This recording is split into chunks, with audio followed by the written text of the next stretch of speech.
Hey everyone, it's Ben Hardy here, and in today's going to be reviewing the all-new Kia Seltos with the turbocharged engine. Before we get in this video, I want to give a huge shout out and thank you to the Jerry Signer Kia here in Salt Lake City, Utah for giving me some time with this Seltos. I'm going to include a link to their inventory in the description down below so you can check out what they have currently.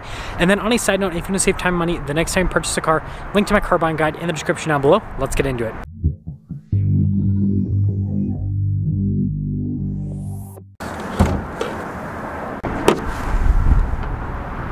Powering the Seltos is a turbocharged 1.6-liter four-cylinder that goes through an 8-speed automatic transmission. Fuel economy is 25 around town and then 27 on the highway, with power outputs being 195 horsepower and then 195 pound-feet of torque. Now, before we go over the front end, I do want to mention, if you want to see more videos just like this, then I recommend you subscribe because I post content every single day. So starting with the hood, you guys can see how it kind of like slopes off on either side, and then you got the Kia logo there in the center. Now coming down below, I think the daytime running lights with the headlights look so cool, and then you guys can see how the trim kind of all connects here on the front end. That also just adds to the style, and then I like the silver trim here at the bottom. And putting it all together, the Seltos is just a really good looking little CUV, I guess is what we'll call it. Coming around the side here, tire wheel setup is 235, 45, 18 in the front and over in the rear as well. And then you guys can see here with the wheel design, you got the silver there on the top, and then notice how it's kind of like darker there in the center.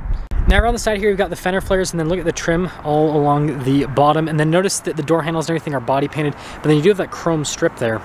And then here is your full side view with the Seltos.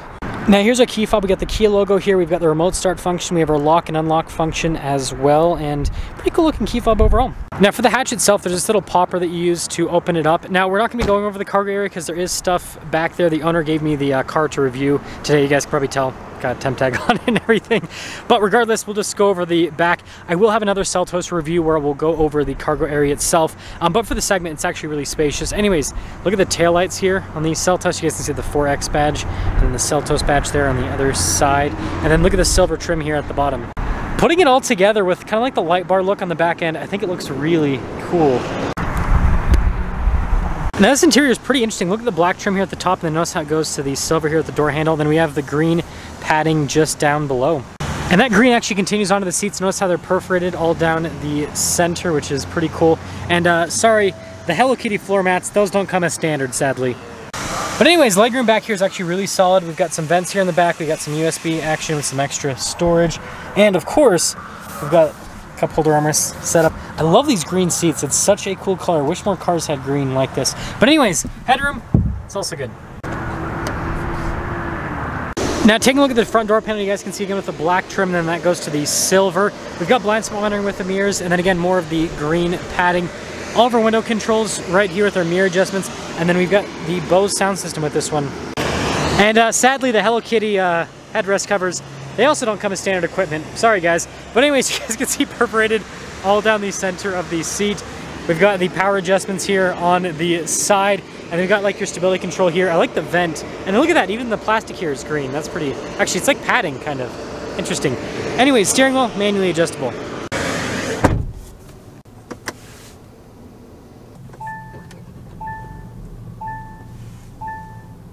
Now taking a look at the steering wheel, really nice how it's like perforated here on the sides, so you can get a slightly better grip, and it just looks cool.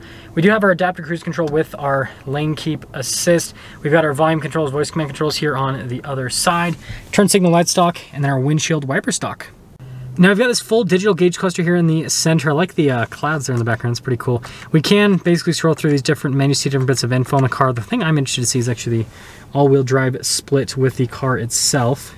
And then one last thing is the drive mode select. So we have a sport mode, a smart mode, and then a normal mode that you can go between. Now in reverse, this does have a traditional backup camera with trajectory lines that turn with the steering wheel.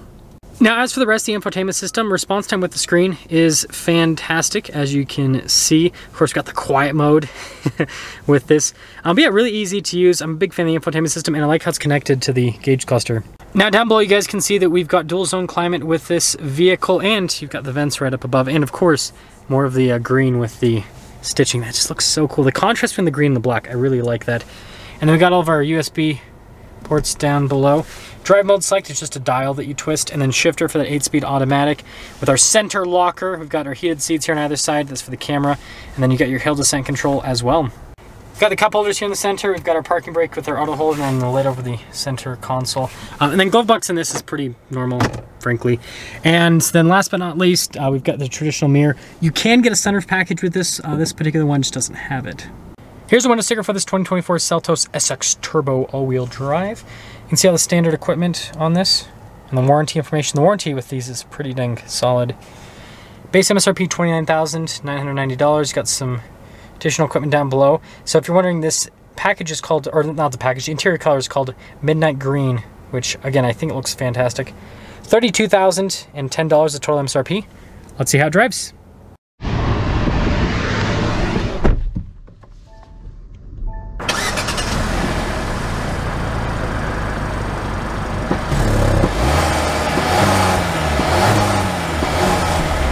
Let's talk about visibility before we set off. Here's your visibility of the hood. Both the mirrors do have blind spot monitoring, and throughout the rest of the rear. And, well, Seltos away. It's cool, it has the parking brake thing. And I feel like I just did a review on a 23 Seltos with the turbo a few months ago.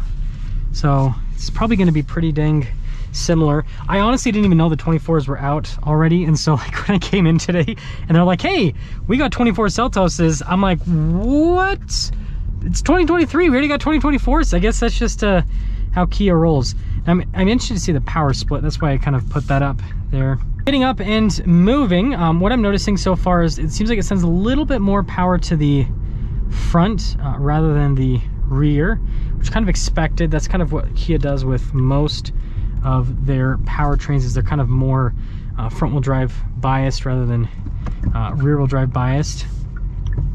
But aside from that, this is really smooth. I really like the driving experience, and the powertrain is also really smooth as well with the 8-speed. It does a good job with just kind of putting the power down.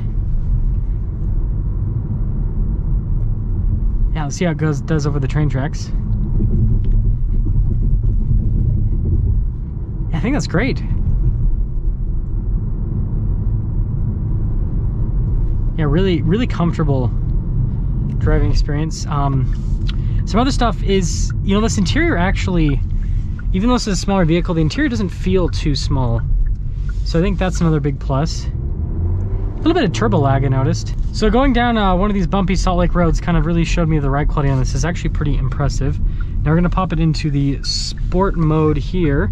See how this 1.6 performs. Ooh! Pretty even with the power split when you're, you know, on it. Yeah, this thing's quick. This 1.6 liter's got some punch.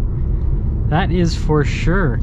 So to sum things up with the Seltos Turbo, I think they did a really good job with the Seltos overall, you know, as being like a more, you know, quote unquote compact crossover, right, CUV.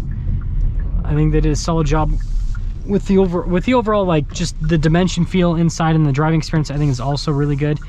And then the engine, it's powerful. Like most cars in this segment, you know, they've got CVTs and they're naturally aspirated, 4 cylinders, not turbocharged, so this feels really strong at elevation. Let me know what you guys think about the Seltos. Let me know what you think about the green interior. I think this is really cool, and again, I wish more automakers would do, because this isn't like, it's not bright green, right? It's this like darker, more like forest green, and so it just looks good.